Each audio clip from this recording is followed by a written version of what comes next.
Hi everyone, welcome to my YouTube channel Kavi ki कलम। आज मैं फिर से एक सुप्रसिद्ध कविता लाई हूँ जो कि बहुत इम्पोर्टेंट है। उसका नाम है बादलों को घिरते देखा है। इसे लिखने वाले कवि का नाम है नागार्जुन। इस वीडियो में मैं इस कविता के सारे कठिन शब्दार्थों और व्याख्या को समझाऊंगी।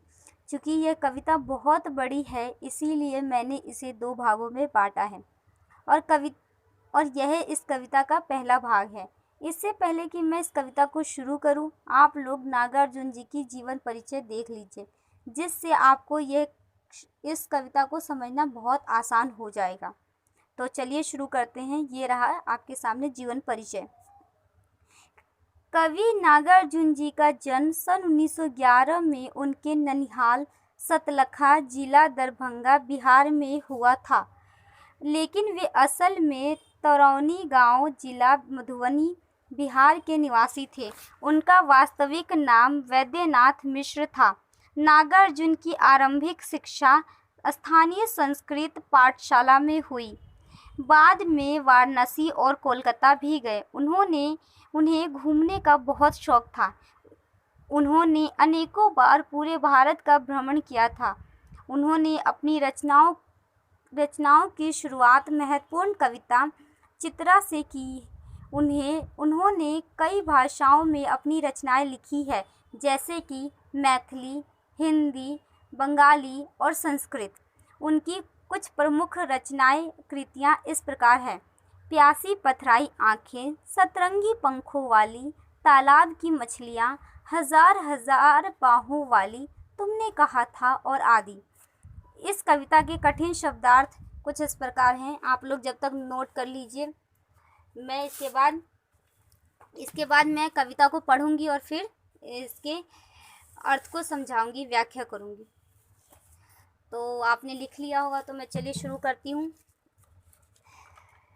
अमल ध्वल गिरी के शिखरों पर बादल को घिरते देखा है। छोटे छोटे मोती जैसे उसके शीतल तुहिन कणों को मानसरोवर के उन स्वर्णिम कमलों पर गिरते देखा है। बादल को घिरते देखा है। प्रगतिवाद कवि नागार्जुन प्राकृतिक सौंदर्य का चित्रण करते हुए इस कविता को उन्होंने लिखा है। तो आइए जानते हैं कि उन्होंने प्राकृतिक के किस सौंदर्य की बात इस कविता में लिखी है। तो चलिए शुरू करते हैं। नागार्जुन जी कहते हैं कि उन्होंने अमल होता है निर्मल, स्वच्छ,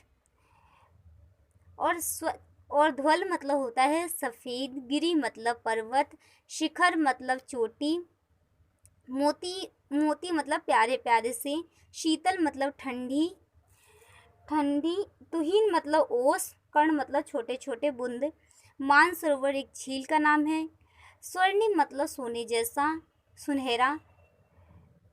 मैंने सारे शब्दों के अर्थ बता दिए हैं, उसके साथ मैंने आपको लिखा हुआ भी दिया था। तो अब मैं एक साथ ही इसको पूरे अर्थ को समझा देती हूँ। नागार्जुन जी कहते हैं कि मैंने निर्मल और सफ़ेद पर्वत यानी कि हिमालय पर्वत की चोटियों को सफ़ेद बर्फ से ढका हुआ देखा है, जो कि बहुत सफ़ेद और साफ़ सुथरा दिखाई दे रहा है। फिर भी मैंने बादल को घिरते देखा है, यानी कि उनके कहने का तात्पर्य है कि वातावरण बहुत ही सुंदर और साफ़ है, फिर भी बादलों से आसमान घिरता हुआ दिखाई दे रहा है। मतलब कि कोई संकट है जो हमारी तरफ धीरे धीरे करके आ रहा है। बादलों को घिरने से उनका तात्पर्य है संकट से। ठीक है। फिर वे आगे कहते हैं कि छोटे छोटे मोती मतलब कि प्यारी प्यारी सी ठंडी ओस की जो बूंदे हैं, वो मानसरोवर यानी जो मानसरोवर झील है, उसमें जो कमल का जो फूल खिला हुआ है, उनकी पंखुड़ियों पर जब ठंडी ठंडी ओस की बूंदें जब गिर रही है तो वह दृश्य बहुत ज़्यादा अच्छा लग रहा है देखने में। कवि कहते हैं कि इन सब दृश्यों को मैंने अपनी आँखों से होते हुए देखा है, बादल को धीरे धीरे आसमान में घिरता हुआ देखा है।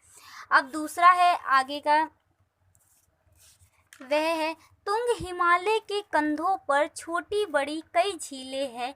उनके श्यामल नील सलील में समतल देशों से आ आकर पावस की उमस से व्याकुल आकुल तिक्त मधुर विसंतु खोजते हंसों को तिरते देखा है, बादल को घिरते देखा है।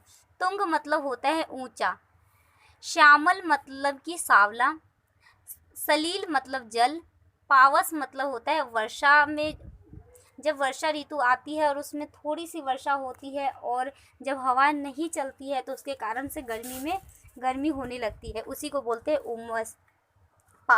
उमस जब हवा नहीं चलती, भीषण गर्मी होती है। तिक्त मतलब मधुर, और मधुर तिक्त मतलब होता है कड़वे, और मधुर मतलब मीठा। विसंतु मतलब कमल के अंदर जो बीज होते हैं, जो थोड़े कड़वे और थोड़े मीठे से होते हैं, उनकी बात कही गई है।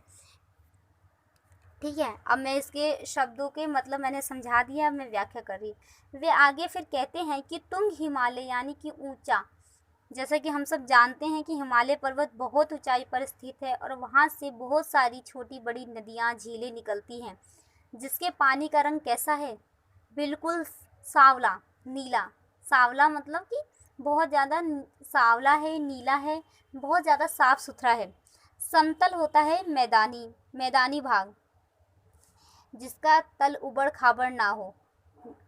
मैदानी भागों के जो मैदानी देश हैं, वहाँ बहुत अधिक गर्मी हो रही है, जिसके कारण हंसों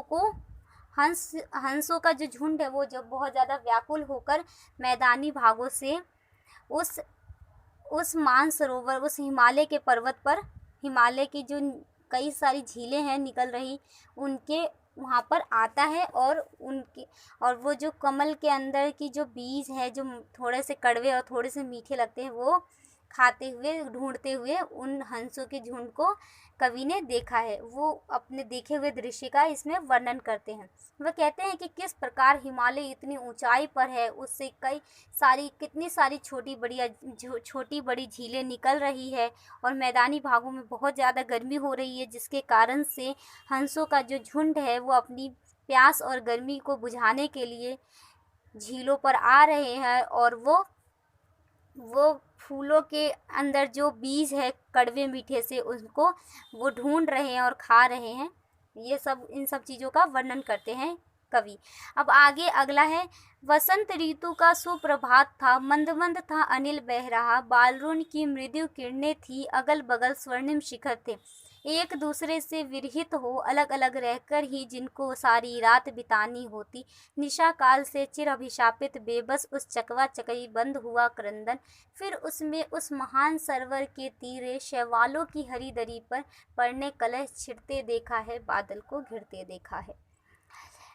इसमें मंद मंद होता है यानी धीरे धीरे। बालरूण मतलब होता है कि जो सुबह की सूरज उगता है। मृदु मतलब कि बहुत ज़्यादा मधुर कोमल किरणें।